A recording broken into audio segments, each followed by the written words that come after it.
Hello everyone, I hope you are doing well. Today we will discuss a Xiu Dao topic. So far, I have introduced 16 important Xiu Dao topics using a gradual and systematic approach. From today, I will focus on some specific Xiu Dao topics in no particular practice sequence, as I used previously. Today's video will introduce 女单法 or female elixir practice, a Xiu Dao practice specifically created for female practitioners. But first, let's get high on tea. This week's tea is Gu Shu Cha or ancient tree tea. Gu Shu Cha, a popular name in recent years, has attracted more and more attention from tea drinkers. It is an interesting category of tea, so I'd like to focus on it today. Gu means ancient, Shu means tree, and Cha, of course, is tea. Put together, Gu Shu Cha means tea made from leaves picked from ancient tea trees. So, the first question is, what is an ancient tea tree? Well, there's no clear answer to it yet, but normally any tea tree older than 100 years will be considered an ancient tea tree. Some people consider the minimum age to instead be 300 years. If so, there won't be many ancient tea trees available in China. This is why most tea manufacturers use a minimum age of 100 years to define an ancient tea tree. So, tea leaves picked from tea trees older than a century can be called Gu Shu Cha or ancient tree tea. Since the name Gu Shu Cha indicates a tree instead of tea bushes, many teas, especially green tea, cannot be produced using tea leaves from ancient tea trees. The name Gu Shu Cha is almost exclusively used by some type of teas like pu'er tea, white tea, and some special tea species. Since the word Gu or ancient also means aged, many people assume that Gu Shu Cha will provide better flavor compared to younger tea trees. People also assume that tea made from ancient tea tree leaves can be stored for a longer time and the flavor will be better. Now, the next question. Is Gu Shu Cha really better for health? Before answering this, let's talk about what makes tea in general better for health. We all know that chemical components like tea polyphenols, amino acids, minerals, and vitamins, among others, commonly found in tea leaves, make tea a healthy beverage. A healthy tea tree will grow and produce healthy tea leaves rich in such components. Now, all of us know that any plant, no matter the tea tree or tea bush, should be harvested when the chemical composition is at its best throughout its life cycle. Tea plants have their own best period in terms of the percentage of healthy components stored in the leaves. Contrary to what the name suggests, scientific research indicates that tea leaves picked from Gu Shu Cha are actually not as good as those from younger trees. It is not too different from the human body itself. Our physiological function decreases after a certain age, and the same concept is applicable to tea trees as well. Now, a new question arises.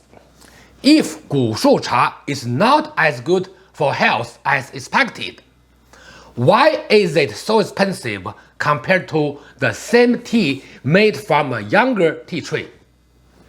There are two main reasons for this. First, Gu Shu Cha provides a better tea flavor since the chemical components in Gu Shu Cha leaf contain fewer chemical components. For example, tea polyphenols typically impart a bitter taste to the tea, so lesser polyphenol content implies lesser health benefit, but better taste. Some other teas, such as raw pu'er, need a longer time before being fit to drink since polyphenols need time to naturally convert to other chemical components through natural chemical reactions. A not so healthy tea leaf naturally tastes better, which is the reason why Gu Shu Cha normally has a better flavor compared to others. The second reason for the high price is marketing. In order to promote the concept of ancient, old, and aged, tea manufacturers and tea traders, especially the latter, are always looking for new ways to attract customers by creating new concepts. So, Gu Shu Cha, or tea made from ancient tea trees, is an excellent concept with a specific marketing promotional message. Sometimes people are not drinking tea. Actually, they are drinking a concept. I have some tea made from Gu Shu Cha leaves. This is the loose Gu Shu Cha. I enjoy its taste, but don't really care about its health benefits.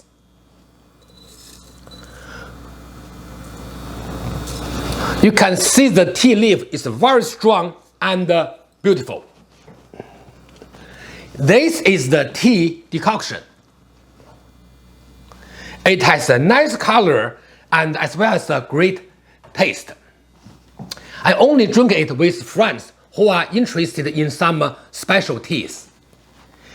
Tea leaves picked from ancient tea trees are usually large and thick, so this kind of tea is best brewed with water at a higher temperature for a longer time, typically at least 95 degrees Celsius for at least 30 seconds to extract its flavor. Gu Shu Cha is definitely worth a try, if nothing else, for bragging rights alone. Do let me know your experiences with this tea, if any. With that, let's move on to the main topic for today, 女丹法, the female elixir practice. Topics covered in today's video include: first, a brief history of a female elixir practice. Second, female elixir practice versus common elixir practice. Third, key concepts of a female elixir practice. Fourth, principles of a female elixir practice. Fifth, misperception, and sixth, takeaways. So, without any further ado, let's get started. Topic 1. A brief history of a female elixir practice. 女丹法, or female elixir practice, has more than 1,000 years worth of history. Even though most parts of Xiu Dao practice in history have been developed by and for the male practitioner, female elixir practice has its own important position in the community, especially with the publication of some important practical documents. The female practice system was continuously developed until the Qing dynasty. It is worth noting that some Xiu Dao schools have practices in which males and females practice together, but those are by and large only for the benefit of male practitioners instead of for women or both. female practitioners mostly played a reactive role as opposed to a proactive role in those practices until the popularity of the specific 女丹法 or female elixir practice.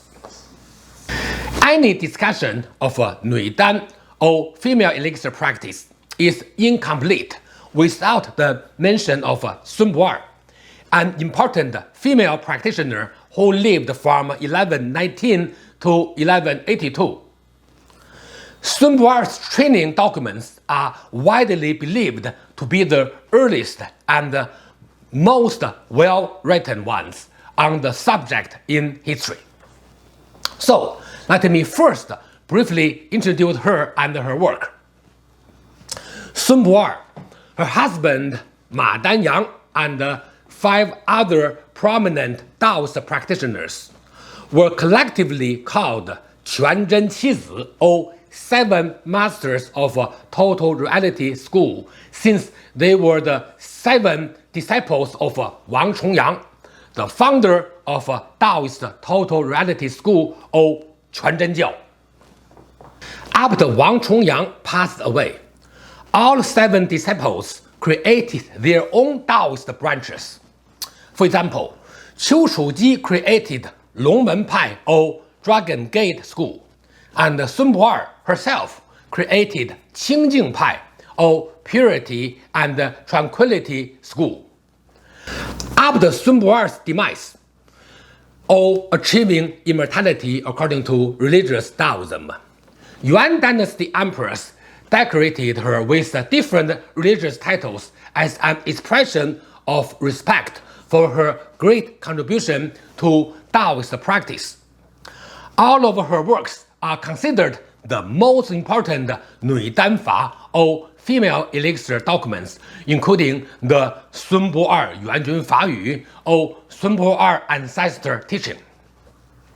So, in the past 1,000 years, there have been about 30 documents produced on the topic of 女丹法 or female elixir practice. Many of them are great for practitioners to read. For example, the Qing Dynasty book 西王母女修正图实则 10 Authentic Principles of Female Cultivation of the Goddess of Western Heaven is one of them. In recent decades, fewer and fewer people have been practicing 女丹 in China on account of many reasons. One of them being the rising popularity of Qigong.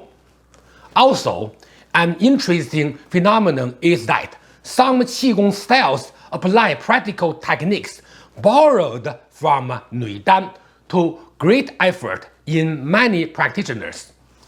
An even more interesting phenomenon is that techniques from female elixir practice have been integrated into Qigong practice meant for both males and females, with great success. I'd also like to point out an unfortunate fact that, along with great documents and development of 女丹法, there have also been some fake practices created and assigned the same name, misleading many practitioners and negatively affecting the reputation of 女丹法 practice. I will debunk one of them in the misperception section of today's video. Now, let's discuss the key differences between female elixir practice and the common elixir practice in the next topic. Topic 2. Female elixir practice versus common elixir practices. Let me introduce a very well-known 1,000-years-old Xiu Dao proverb called 女子出宫展翅龙，男子出宫擒白虎. End quote. Translation. To start practice, women decapitate the red dragon, while men tame the white tiger. End translation. So, what is the part decapitate the red dragon talking about? Well, It is an expression of stopping menstruation through practice, since, according to the Xiu Dao concept, menstruation is considered to be the leaking of blood, which should be refined to energy and further nourish the spirit. And that step is the beginning stage of the cultivation process, far from any advanced level. On the other hand, male practitioners worked on refining the essence, which is the term "tame the white tiger" indicates. This is the first difference between male and female elixir practices in Xiu Dao. The male and female elixir practices are also different in their usage of Dantian. I recommend you check out my video titled Dantian, the source of internal strength is planned, in which I talked about the Dantian with respect to the internal styles including Xiu Dao. Link is in the description. Traditionally, female practitioners should begin their practice by focusing on the middle Dantian instead of the lower Dantian, while male practitioners should focus on the lower Dantian first. According to the Xiu Dao concept, the middle Dantian is related to qi or energy, and the blood in the lower Dantian will be able to nourish the middle Dantian in the energy refinement process. This is the major difference between males and females starting practice in the energy cultivation process. As a result, normally, female practice is much quicker than male practice in terms of qi cultivation. For example, a female practitioner can achieve in 1 year the same level of benefits as the male practitioner practicing for 3 years. There are many other differences in the practice process. Also, many great phenomena in female practice are hard to achieve for a male practitioner, which is caused by the differences in energetic nature between the two Xiu Dao approaches. In the interest of time, I will save further discussion for the future. So, what are some key concepts of a female elixir practice? That brings us to the next topic. Topic 3. Key concepts of a female elixir practice. As I mentioned in topic 1 of this video, most parts of a Xiu Dao practice, concepts and practices can be used by men and women alike without any modification. However, some other parts, such as the ones I introduced in the previous section, are different based on some important concepts. In today's video, I will only briefly introduce a couple of the unique ones used in female elixir practice. They are 形质 and 本源. Let me explain them one by one. First, 形质. 形 means form or body, and 质 means subject or nature.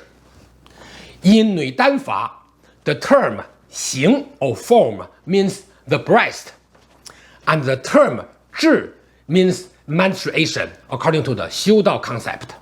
After practice, the 形 or the breast should become smaller, while the 质 or menstruation should stop occurring through practice. The body change in 形质 or breast and menstruation are two important signals of progress through practice. Second, 本源. Both 本 and 源 mean the same thing, which is origin. So, 本源 as a term means origin or prenatal energy in Xiu Dao. According to the Xiu Dao concept, the origin of a female energy lies in the yin nature, indicating a more static nature. That is why male practitioners need to practice tame the yang energy in the body, while female practitioners can simply skip this step in their energy cultivation practice. So, female practitioners should first practice 行智, followed by 本源. In other words, to a female practitioner, focusing on practice conducive to elixir cultivation on the aspects of breast and menstruation is the starting point. 本源, or cultivating the prenatal energy or origin of energy, will be the second step. The 行智 and 本源 are a specific pair of concepts in female elixir practice, which should be one of the fundamental concepts of the entire system. Based on this aspect, specific practices and steps have to be applied throughout the whole process. Even though there are many differences between the male and female systems, there are also many commonalities between them in concepts, approaches, and practices. While there are many different schools of female elixir practice, the practice created by Sun Bu-er is the most popular and accessible practice. Many other styles can be considered to be variations of Sun Bu-er's practice. Now, let's look at some important principles of a female elixir practice in the next topic. Topic 4. Principles of a female elixir practice. Principles become increasingly important at advanced levels of Xiu Dao practice, and the elixir practice component of Xiu Dao is no exception. Elixir cultivation practice traditionally emphasizes understanding and realization of principles through practices. So, understanding some key principles of a female elixir practice is critical, no matter what stage of a practice. First of all, Xiu Dao practice always focuses on the principle of natural refinement of vital energy internally, regardless of a male or female practice. For example, both male and female practices perceive the body as a stove and a burner, which are terms borrowed from the external elixir process to explain internal elixir practice. Both male and female practices used Jing, Qi, and Shen, or essence, energy, and spirit as materials and components in the refinement process, such that postnatal energy will get converted to prenatal energy in order to maintain physical, psychological, and spiritual health and well-being. Both male and female practices use the mind as fire and the energy breathing as wind to adjust the strength of the mind in the energy refinement process. Next, in order to achieve quick and ideal practice results, a practitioner should apply the right method depending on her age and other factors. For example, a younger woman's practice will be different from that of a woman in her senior years. The difference in practice method based on age and the physical situation is also important when dealing with menstruation. So, a specific method should be applied for specific situations. This is a unique approach in female practice and should be treated accordingly, which reflects the concept of following the nature. The body is the nature, and the practitioners should treat it naturally and carefully. So, dealing with common practices used by both males and females, but taking the unique differences of female practice into consideration and choosing the right method accordingly, is the key principle of the female elixir practice system. In the interest of time, I only introduce these two basic but very important principles in today's video. I will talk about it more in the future. Topic 5. Misperception. like any Xiu Dao related practice or any energetic practice for that matter, misperceptions are an unavoidable phenomenon. In today's video, I will only debunk one of the most common misperceptions of female elixir practice. So, what is this misperception? Many people believe Fang Zhong Shu or Taoist sexual practice is the same as a female elixir practice. Fang Zhong Shu. Fang Zhong means inner chamber or bedroom. Shu means technique or method or practice. Put together, Fang Zhong Shu is an ancient sexual practice for improving the quality of the sexual activity. Fang Zhong Shu has often borrowed some elegant terms from Xiu Dao, Qigong, and even Chinese medicine to make it more attractive and popular. Nui Dan Fa or female elixir practice is meant to refine prenatal energy inside of the so-called sexual energy. Thus, Fang Zhong Shu or Taoist sexual practice has nothing to do with Nui Dan Fa or female elixir practice, no matter what Qigong terms the former may have borrowed. In fact, the female elixir practice uses the opposite approach toward achieving the opposite result of the so-called sexual energy practice, no matter what the title, such as sexual qigong or anything else. Also, the common misunderstanding of the differences between Fang Zhong Shu and Nui Dan Fa or female elixir practice is not at all a new phenomenon. Actually, in Dao's history, this misperception has existed for a very long time now. Some people borrowed the terms from Nui Dan Fa or female elixir practice and applied them to Fang Zhong Shu to make it more attractive. This is just wrong. Many prominent Taoist masters throughout history have criticized this misleading and misperceived approach. Their criticisms are evident in the most important Xiu Dao classics. I have observed this unfortunate misperception in the West as well. For years now, I have observed some teachers actually teach Fang Zhong Shu in the name of Nui Dan Fa and not the actual Nui Dan Fa or female elixir practice at all. Going forward, I hope the Xiu Dao community minds this important distinction and only follows the correct practice for the correct objective. Topic 6. Takeaways.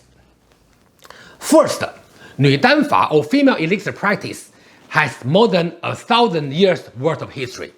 Sun Pu'er's training documents are widely believed to be the earliest and most well-written ones on the subject in history.